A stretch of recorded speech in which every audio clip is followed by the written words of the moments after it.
Now, Washington Mornings on the Mall. 105.9 FM. And AM 630. WMAL. 637 on WMAL, where Washington comes to talk. Brian Wilson, Larry O'Connor in the house today. We're all feeling good here in Washington, even though it's sort of a gray, foggy, dismal day because... RG3, baby. RG3 and the Redskins. I guess I should say the Redskins. The Redskins won, and RG3 apparently is not seriously hurt. He has a knee sprain, but no ACL tear, which is huge. That's great news. Question remains whether or not he'll play this weekend. We'll get an update on that from talking to Trevor Maddich in the 8 o'clock hour. Right now on the line is Ambassador John Bolton. He's the RG3 of international politics. Yes, he knows everything there is to know about international stuff. And that's good because sometimes we need the help. It's sort of hard to keep it all straight. I guess, Ambassador Bolton, I'd like to start with what's going on in Egypt right now. Great concern. President Mohamed Morsi has apparently canceled a decree that gave him some rather broad and sweeping powers that set off a whole bunch of violence in that country. But it appears that by doing so, it has not stopped the protest and the violence. Well, thanks for the very kind introduction. I wish I had RG3's salary and tax application too. I'd take a quarter of it, man. Exactly. I think Morsi recognized that he had overstepped given the violence in the streets. I think the military made it very clear in statements last week they wanted the sides to work it out. They don't like this kind of chaos.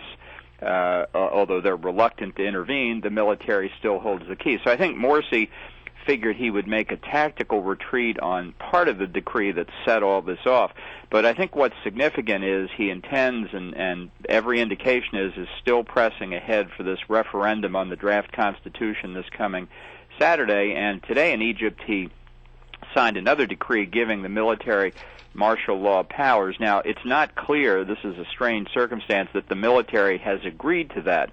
But again, it simply emphasizes that the real power here, the tipping point, is still held by the military. Ambassador Bolton, let's while we're in the Middle East, let's shift to Syria really quickly. I find this really interesting that the president, on his August 20th press conference, told the international community that he was drawing a red line with regard to Syria's chemical weapons. And the language he used at that time said that for him, the red line would be violated when he saw chemical weapons being used or moving around. Well, now we've seen the chemical weapons moving around.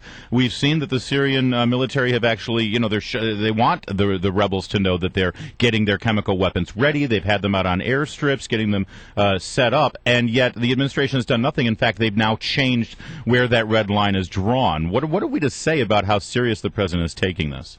Well, I think his red lines don't have much credibility generally, and this is another example of it. I think what the U.S. interest here ought to be is, number one, is making sure that those chemical weapons don't get outside of Syria into the hands of terrorists like al-Qaeda, who are present among the opposition forces. I think we also, second, don't want those chemical weapons used against innocent civilians inside Syria.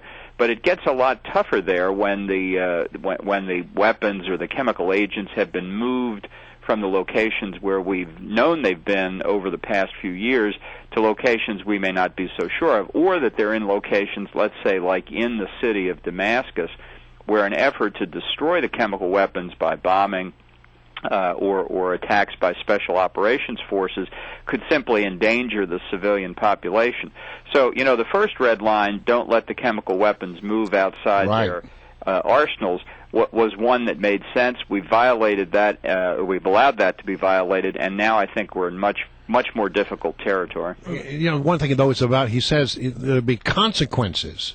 But that seems a little vague. When there are consequences, shouldn't they be spelled out very clearly? Well, I think you're exactly right. I think he is vague, and I'm afraid what he really means is not military intervention, which I think would be very controversial in this country. But I think what he means is that somebody on the International Criminal Court will indict Bashar al-Assad, as if that's going to deter him from doing anything. The president has a very legalistic view of international affairs.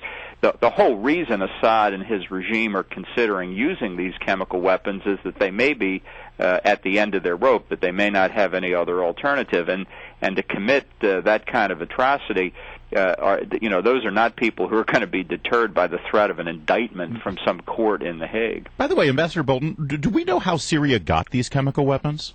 Well, they've had this arsenal for years and years. We've long suspected it. We worry that they have biological weapons programs as well, and that together with Iran, they've got nuclear weapons activities going on too.